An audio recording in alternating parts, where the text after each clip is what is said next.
Watch your breath. Put your mind at your nose. Watch your breath.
And picture a room with sunlight pouring in, golden sunlight, like molten gold, like an orangish deep color.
You can look out the window and see blue sky.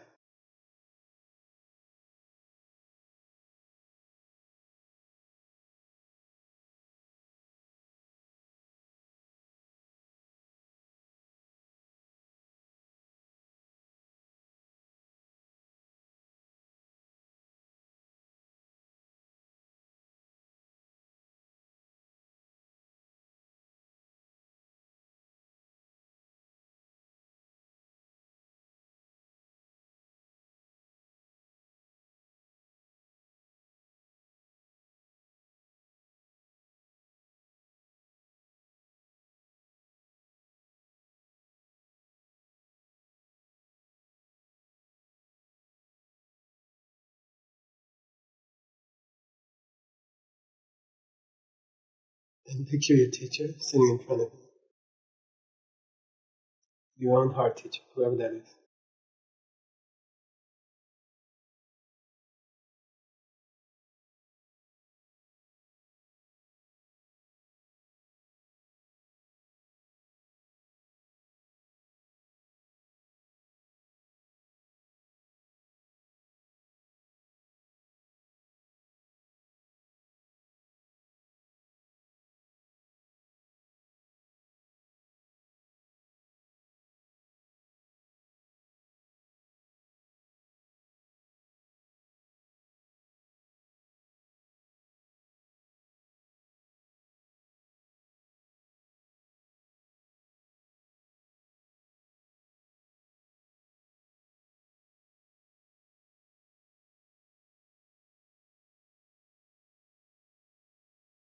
And just stay content in their presence. Not doing anything, not saying anything. Just sitting in a golden room with your teacher, quietly, silently, in each other's presence.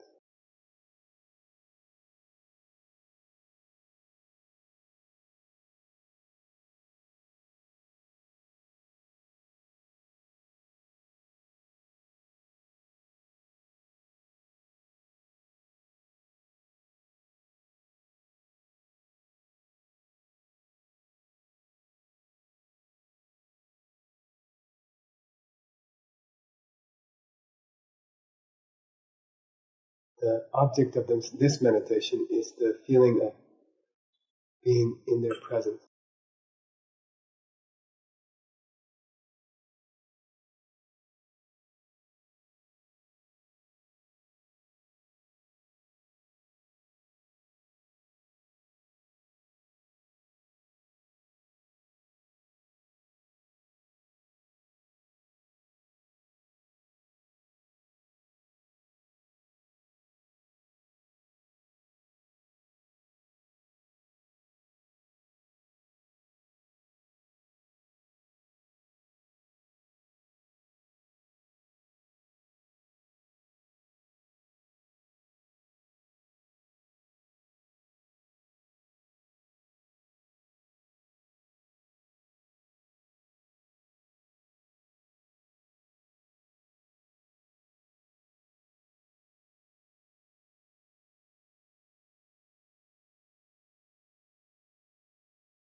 Come back to their presence.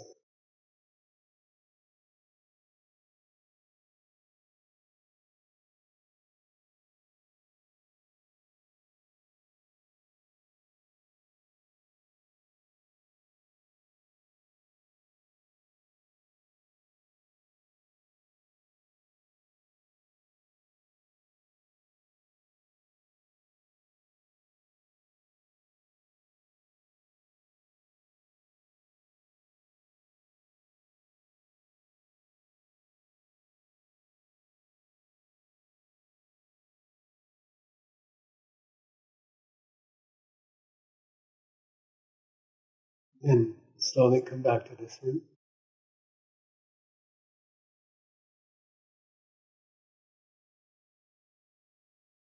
Can you open your eyes?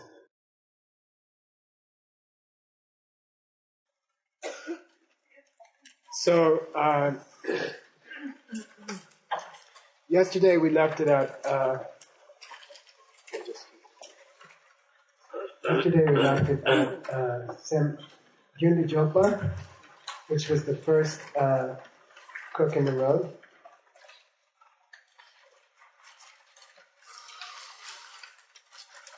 Can you see? Right good. And a couple more comments about that. We said that first starting to meditate, Sam Jokpa, was triggered by what? I mean, what was the impetus for that? Yeah, learning from your teacher, okay? We can say, you could call the 6 powers, maybe you could call them the 6 impeti or something. Impetuses, okay? But it's what got you to do your first meditation. You have a poster? Okay, so we're on the first bend in the road on the left. The monk's got his 2 instruments waiting, right? And that's RGYUN DU JOG PA, meaning that's the point where you first have some continuity on the offering, right? That's achieved by a different impetus called Sampe Top. Say Sampe Top. Sampe Top. So that's as opposed to Tepe Top. Okay? Tepa means learning, and then Sampa means contemplation. And that's part of a threefold educational process in Buddhism called Te Sam Gom Sum. Okay? Say Te Sam Gom Sum. So in ancient times, traditional method of learning was first Tepa, Shruti, which means you listen to your teacher's instructions, right? Then Sampa means you go home and you think about them. It's called contemplation. So the difference between Tepa and Sampa is Tepa is you get the transmission from your teacher in a classroom. They give you the hearing. And then Sampa means you go home and you start thinking about it. So Sampa is a self-motive You're starting to get self-motivated. Sampa is where the line between Tupa and Sampa is where you start policing yourself and doing your study at home on yourself, by yourself. Okay. So the second, by the time of this first bend in the road on the left, number 9. By the time of number 9, there, you are self-running. Okay, your meditation's going. You're at home. You're not at the classroom anymore, and it's running on your own. Okay, so that's why it's called Sampito. By that time, the impetus that's keeping you running is your own practice at home. Okay? Home practice. And I think home practice is one of the things that most attracted me about Buddhism when I first met it in India. I think the idea that a lot of I grew up in a church and you only practiced on Sunday for a brief period, maybe an hour. And it was very beautiful and it was very moving and I loved it very much. I still like it. But what attracted me when I first met the Tibetans was that you could set up your own altar in your house. And you didn't have to have an intermediary between you and the boss. You could do your own practices and you could do your own rituals at home. And so Sampa in this context means you are now on your own, at home, practicing. And in most of these practices, until you get to the point where you can do your practice at home, self-motivated, to be self-motivated, you won't succeed, okay? You need to get to the point. Also, your yoga has to get to the point where you are self-policing. You have to get to a point where you don't have to go to a class every day. It's good to go to a class. It's really, really good to go to a class. And you get a lot of new ideas and you get a lot of input. But pretty early in your practice, you have to become self-running, right? Do you remember Tok Sangha? Which came after Sa Sangha? Which came after Ne Sangha? Which came after Leknye? Lekpanyepa? Nye Lawa? What are those? Nye Lawa? Say Nye Lawa? What is that? Ne Sangha? Sa Sangha? Tok Sangha? Neljorke Yoche? What are those? First one, Leknye, means you should be in a place where it's easy to find, honestly attained. These are the qualities of a good meditation spot. Okay, we did them a long time ago. So Leknye Lao means Leknye means you should be able to find resources for your practice, and they should be not ill-gotten. They shouldn't involve violence or dishonesty towards another person or creature. Okay, so these are just basic meditation support system. Should be a place where you have food and you have things that are not stolen or killed or okay. Nye Lawa. Then the second one was Ne Sawa, I think. Ne Sawa is the place should be a good place, meaning what?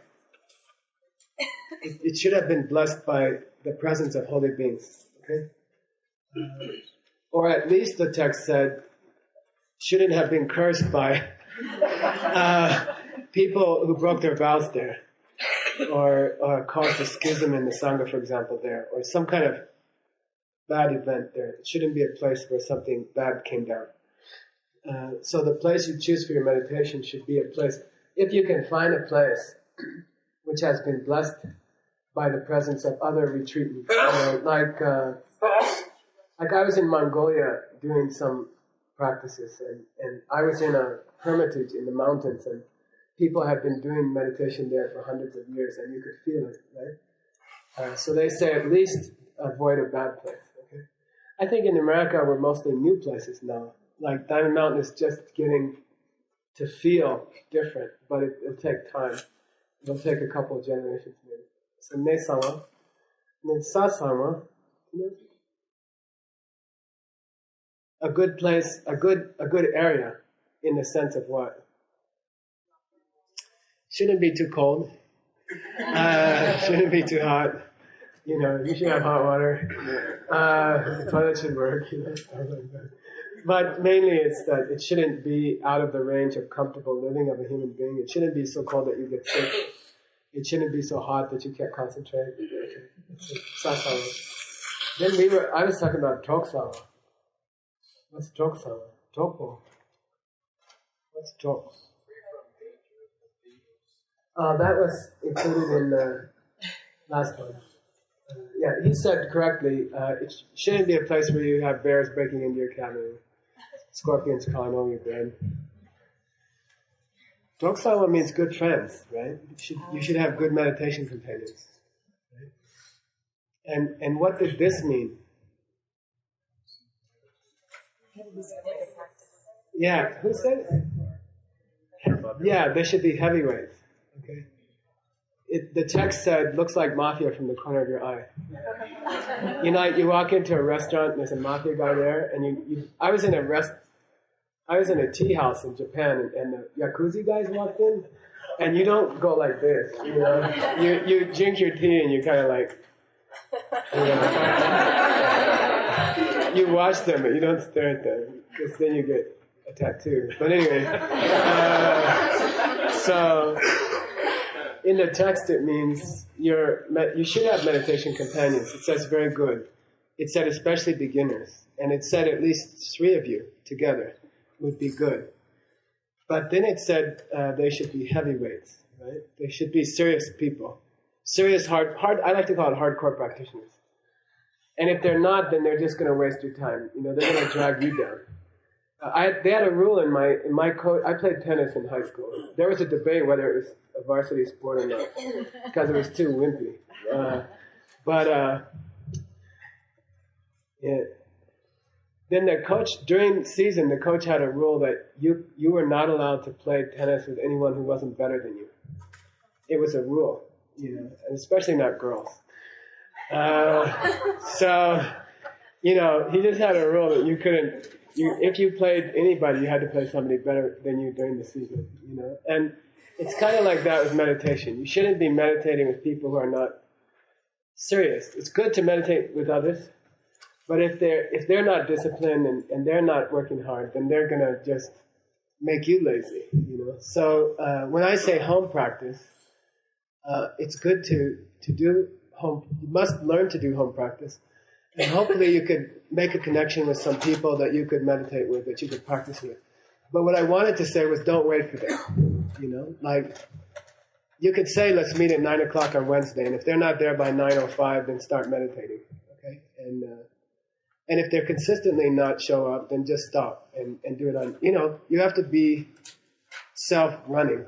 Okay, you have to. In the end, you have to self-run your yoga, your meditation, and your study, and you can't wait for other people and your book. Okay, even if nobody else is doing their book, you get out your book and you do it.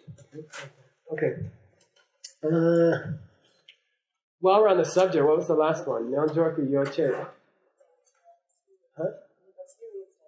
Yeah, you need your, Nyanjor means yogi. You need your yogi stuff.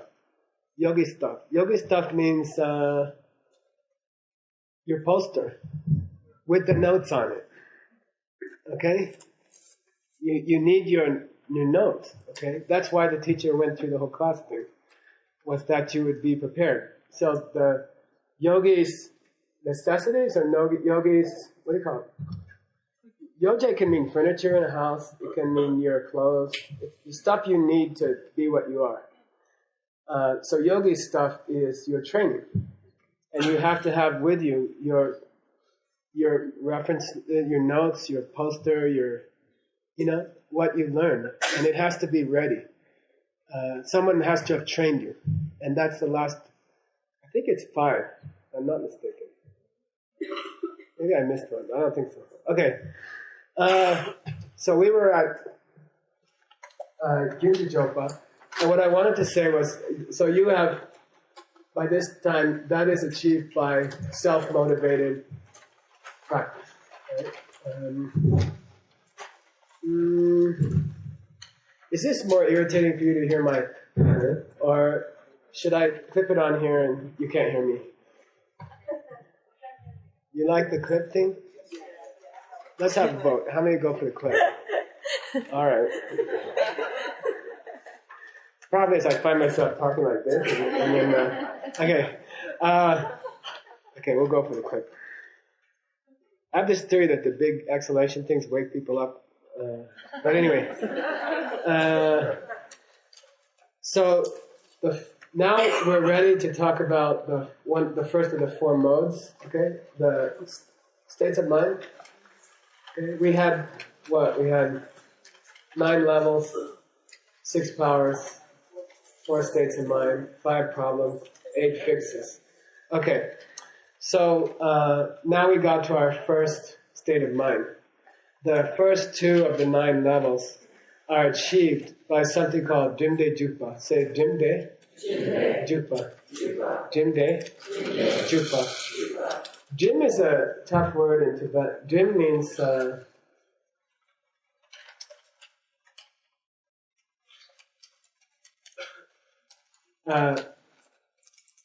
there's no English word that's exact. It means focus. Concentrated conscious effort. Concentrated conscious effort. Okay, Jim. Okay, Jim. Jimde Jukpa means the first 2 levels require some sort of concentrated effort on your part to get into them. Okay, so to get to the place where you are on the object like a fly, or you are on the object briefly, those first 2 levels require some rather gross and, what do you call it? Considerable mental effort. Okay, it's not at all natural, and it's not at all fun, and it's not at all a flow. Like for the first 2 levels, when you're starting your meditation, it's like starting a cold car. Okay, it's like it's gonna take some work to get your mind down into meditation. So Jimde Jukpa means engaging only with difficulty, or something like that. Engaging only with difficult concentration. It's an effort to get started. That's a Mayinga. That implies something later, which is what? Yeah, later it's going to become much more easy. You know, be more of a, what do you call that? In the groove or flow. Okay. All right. I'm going to go back to the poster. Yeah, go on. So I'm at number 10. Dine.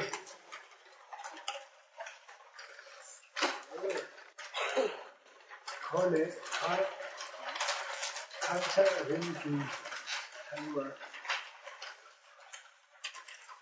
Oh, Gone. Okay, Dine Sungte means I'm at number 10, okay? The elephant has a yarmulke on. Alright? That's very significant. It says Dine Sungte from this point on. Bo Kar Che Rinki Pelwa. De Selchadam Necha Je Peldoa. Okay. So, but the Tibetan is very, what do you call it? They over-inked it, you can't read it. It says from this point on, the head of the elephant will start to become more white. Okay, the blackness will recede from the elephant's head. And that represents that 2 qualities of meditation are increasing at this point. Say Selcha, Necha. Selcha, Necha. I'll start with Necha. Okay, Necha means fixation. Your ability to keep your mind on the object. Okay, your ability to stay on the object. And then Selcha means clarity. Okay. The condition of cha means condition, okay? Sel means clear, like Ozel means clear light, right? And then ne means to stay. So necha is pretty basic, just that you're still on the object, all right? The mind is still on the object. in the first two levels, I like this. This is good for me. In the first two levels of, I think I have some seed for this in my past life. In the first two levels of meditation, is the nature more or less than off? And you see, less, right? So the time off the object is more than the time on the object. So nature is there, but it's not much. Okay. Then selcha means clarity. It's a very common error in the study of meditation that people mistake clarity to mean the clearness of the object. So Richard talked yesterday about the clarity of the face, and he said it got fuzzy at points. That's not what this clarity means. Okay, there is that clarity, with meaning how clear is the object, right? But in the study of meditation, when you talk about clarity, you're talking about the bright-eyed, bushy-tailed nature of the attention, the quality of the attention. So it's a quality of the attending mind and not a quality of the object, you see? So you're not saying, do you see your teacher's eyes? Do you see your teacher's eyebrow hairs? Or do you see their irises? It doesn't mean that. Selcha, clarity, in the study of meditation means, is your mind like engaged and happy and fresh? Okay, I like to call it freshness sometimes. Is your mind like fresh and perky? Perky? Okay, on the object. You have selcha when you're reading your favorite book, a really good book. A page turner has selcha. What they call, you can't stop reading. You have to keep turning pages, right? You stay up to 2 a.m. reading the book. There's this selcha. There's this brightness of the mind. Or when you're looking at your favorite movie or stuff like that. Okay, those are like selcha. So at this point, at point number 10, the nature and the selcha are getting stronger, and the head is turning white. The blackness is receding. What was the blackness of the elephant? Dullness. Okay, so selcha and nature are fighting the dullness here. Okay. Okay, I'm going to go on to number 11, then we're going to meditate a bit. Number 11 says,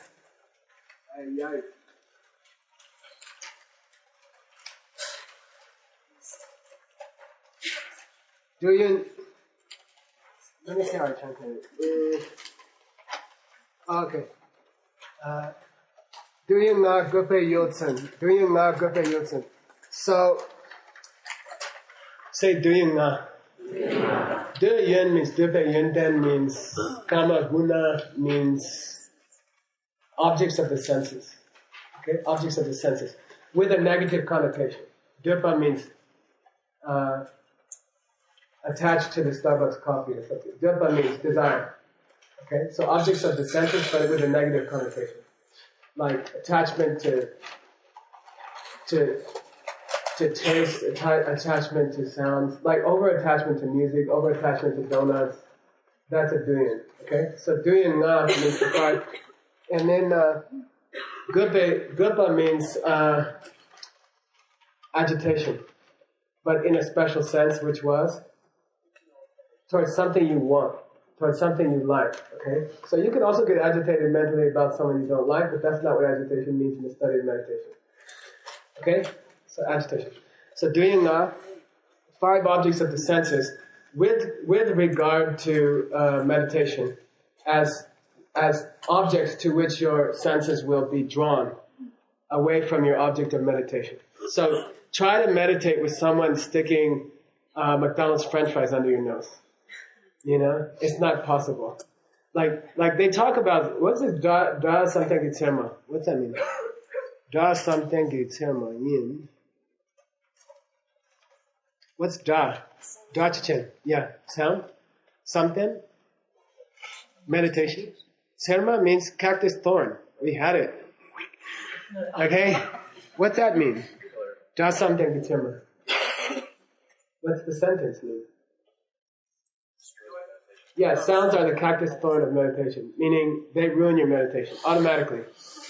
As if someone opened the door while we were meditating.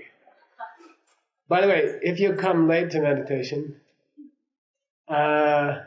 Don't open the door until you see us break the meditation, okay? Or just don't come late, it's better.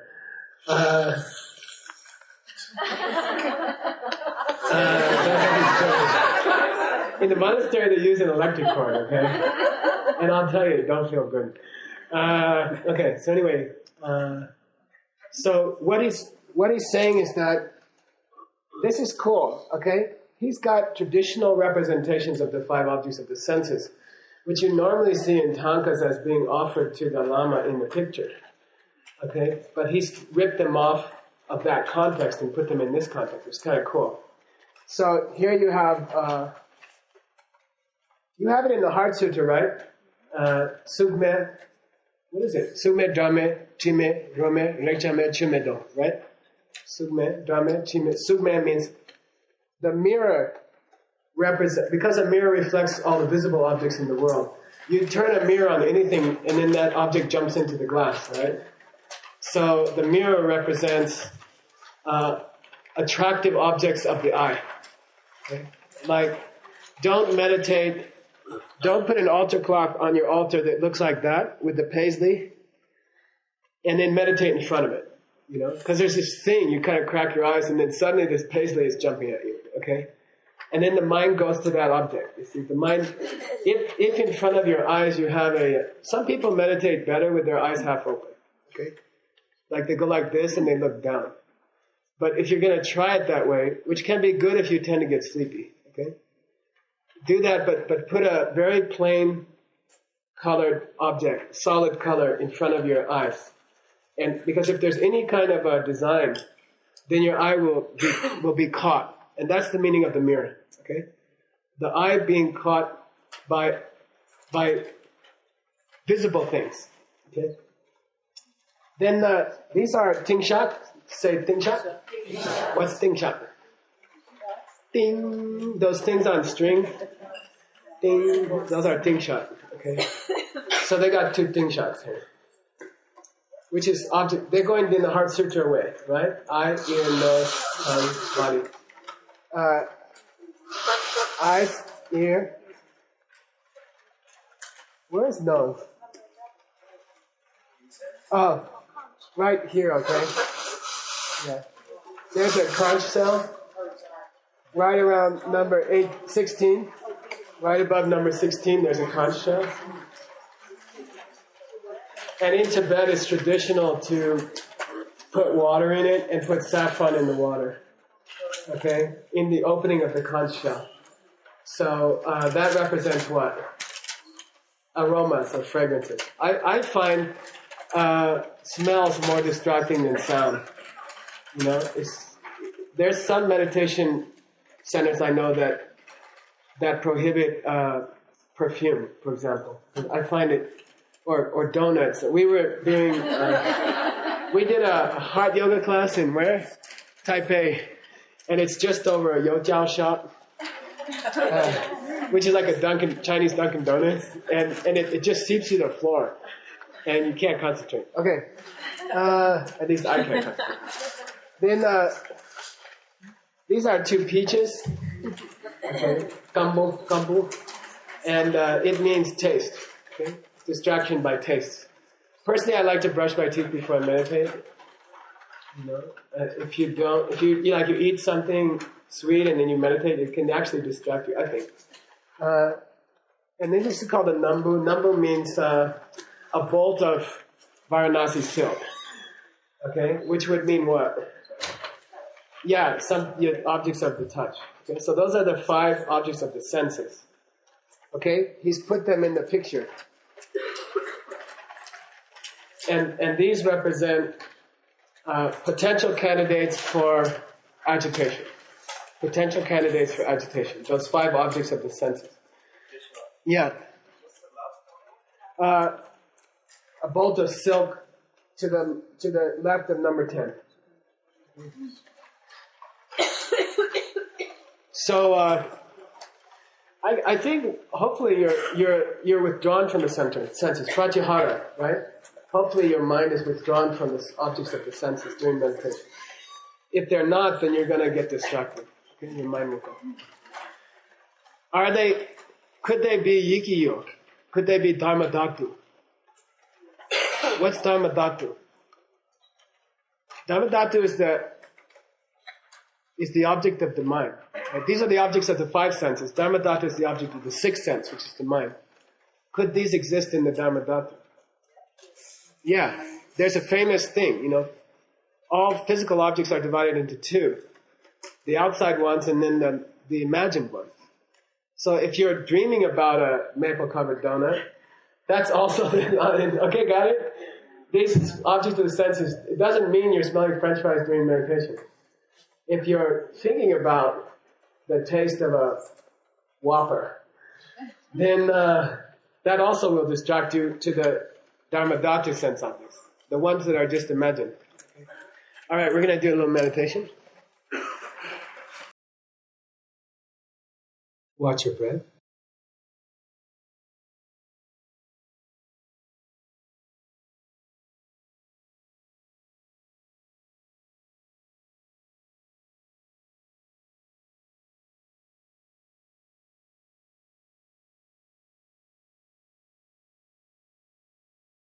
The mind is tied to the breath and nothing else.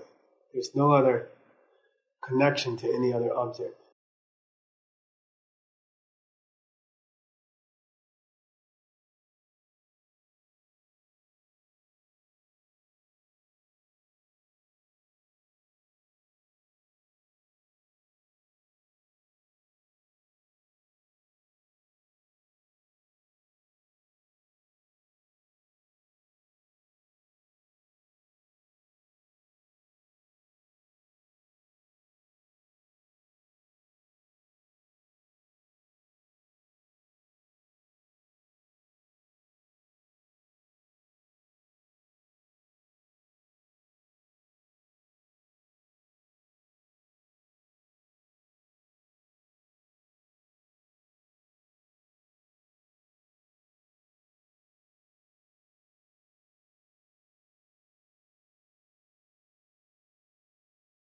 Go to the golden room. The feeling of the light is very soft, friendly, warm, like a Christmas tree.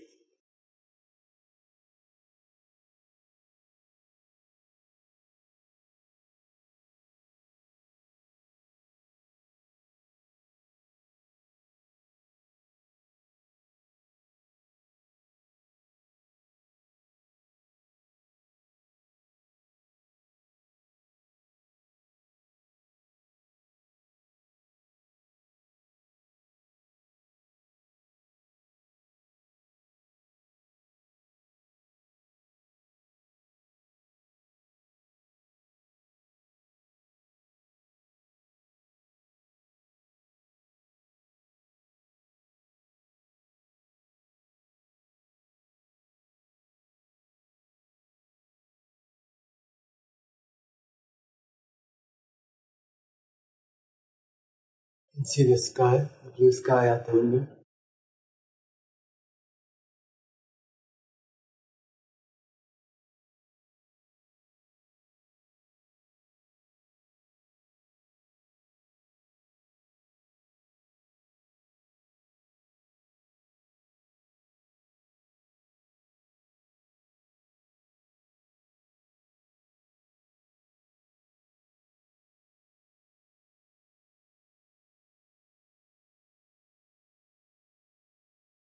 You can see the mountains across the valley.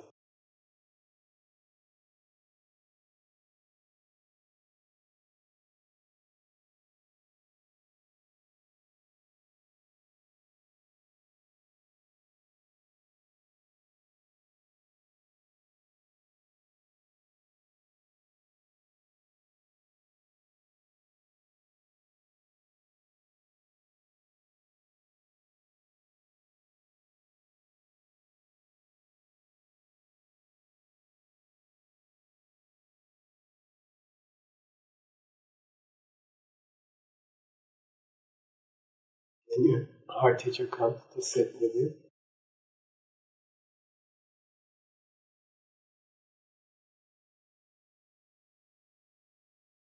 And you look up into their face. eyes meet. Now just stay there. Be satisfied, be happy, be contented with nothing more than that. Just their eyes on your eyes with love. And stay quiet and contented in the golden room.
Just be content to stay with your teacher's eyes. You don't need anything more. This is sustenance for your mind and body.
And then slowly come out.